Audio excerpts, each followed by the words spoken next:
Welcome back to the channel, everybody. I'm Kevin, and I'm currently camping in Virginia with my wife, Jillian, our almost 3-month-old daughter, and our 2 high-energy GSPs. We are traveling from Florida to Maine, and in Virginia, we really needed a campsite for the night.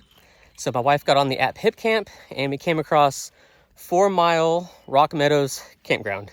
It's a HipCamp site, and I'm going to give you guys a little tour. It's actually really nice. It's exactly what we needed for the dogs. We try to stay away from the state parks, mainly because of leash laws and your camp so close to people. We like to let our dogs kind of roam free and burn off their energy. Once you come through the gate, you're simply just going to stay left. You're going to go down this little rolling hill. And this meadow, if I had to guess, is probably between 8 to 10 acres. And it's beautiful. There's all kinds of flowers right now, lots of bees. They're not necessarily biting anybody, but there's just bees going from all the different flowers and everything. At nighttime, hundreds and hundreds of lightning bugs in this meadow. So if you camp here with your kids, they can easily spend an hour or 2 at nighttime just running around chasing lightning bugs.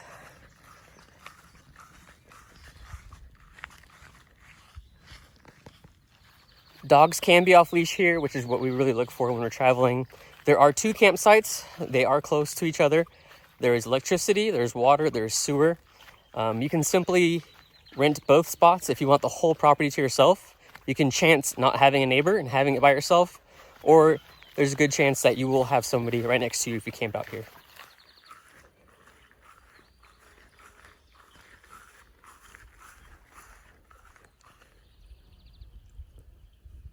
So as you come down, there's a fire pit right there in the middle, and that's the 2 campsites.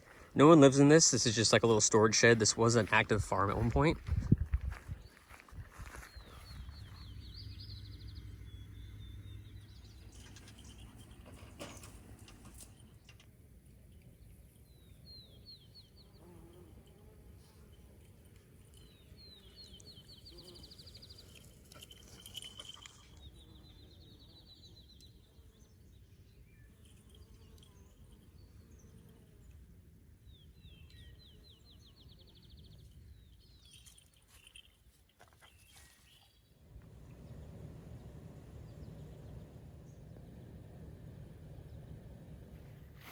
Maybe I just haven't spent a lot of time in Virginia, but in the morning and the evening here, there's been so many songbirds.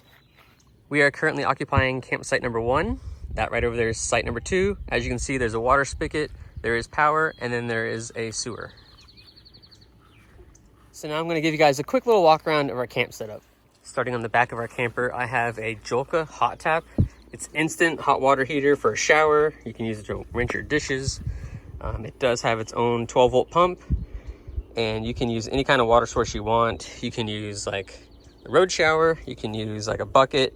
You can actually even put this in a creek, in a lake, in a pond, wherever you have fresh, clean water, and it'll pump it into the shower and then pump you hot water into your shower there. So that's a Jolka. I recommend it. Never had any issues with it. It gets plenty hot enough. Even on the lowest setting, if you turn it all the way down, that's about 98 to 100 degrees. And then I have that in a Pelican 1600 case. And then we have a GSP. Over here I have a DFG off-road shower. It does have LED lights. It is pretty nice. It comes in really handy for showers, changing, restrooms. So even if you're just going to the springs for a day, you want somewhere to change or clean up, you can deploy that right there, and it offers a nice little safe, secure place so nobody can see you while you're conducting your business.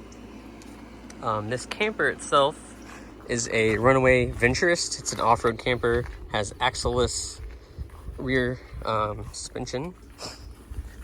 Oh, see right there, there's no axle, so you have really high ground clearance.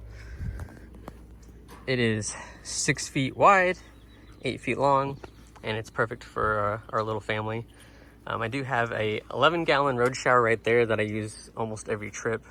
I use that for simply just washing dishes, washing your feet off, the dogs, or taking a full-on shower with it. Here I have an Alpha rack.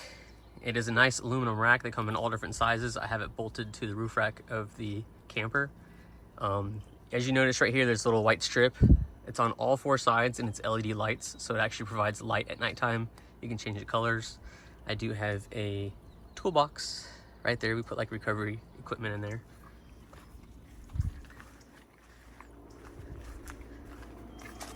And we do have a 5,000 watt BTU air conditioner, and we do have a fan right there. On top, I have 400 watts of solar, and that's going to a 300 amp hour battery that stays in this toolbox. For the rear of the 4Runner, we just installed this C4 high clearance rear bumper. It does provide so much more ground clearance and protection than the original plastic bumper that comes on it.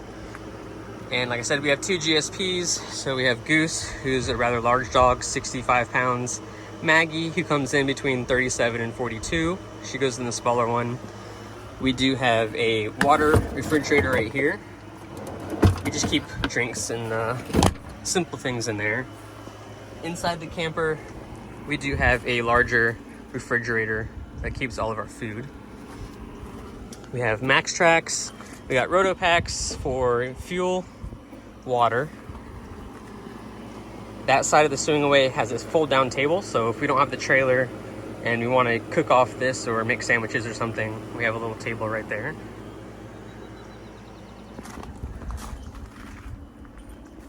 Moving around, we got our first set of Toyo tires. Very happy with them. We've been running BFGs for years, and I don't know if we'll ever go back to BFGs. These Toyo tires have been so much better on the road. We have a Gazelle tent. That's for like our rainy day dog situation. If it's rainy and we don't want the dogs in the camper getting it all mucked up, we'll put the Gazelle up and put their crates inside the Gazelle. On the front, we have our Warn winch. Got some LEDs. Do not ever buy one of these solar panels that goes on your hood. Jillian even went through 2 layers of protection. She has the clear film on the paint. She has vinyl. And then from the vinyl, there's tape in between the solar panel. It's Lin Sun Solar. I went to pull it off because it stopped working, and yeah, that's what happened. So you put it on there, hope you never have to take it off because it'll screw your hood up. On the passenger side, we have rock sliders. They are custom made by Timbo's Customs in Highland City, Florida. We have Bunker Indust. Really cheap awning, don't buy it. I'm pretty sure it was supposed to be Bunker Industries, but in China, when it got converted into English, I'm sure it just got lost in translation. It is absolute garbage. Don't ever waste your money on that.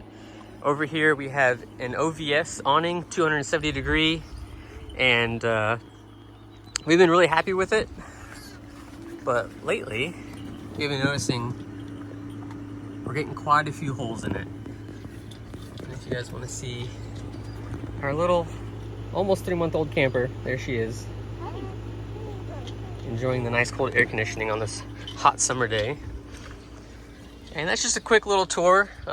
We're just passing through. Didn't really have time to make a whole camping video while we were here, but I figured every now and then we come across a gem of a HipCamp, and this is definitely one of them. It's just beautiful land. Last night I saw all the lightning bugs. There's actually storms off in the distance, and you could just sit out here in your chair, watch the lightning bugs, and then actually watch real lightning in the background. So it was very peaceful. Lots of songbirds, a lot of flowers out right now, and little bees. So if you want to come out here and find some peace, I really recommend this HipCamp in Virginia. Thanks for watching, and I will leave a link to this actual HipCamp in the description, as well as a couple other links. And please, if you're not subscribed, go ahead and click subscribe. We are doing a few cross-country road trips, including Alaska in the near future. So if you guys want to follow along, follow our journey, go ahead and hit that subscribe button. Thank you.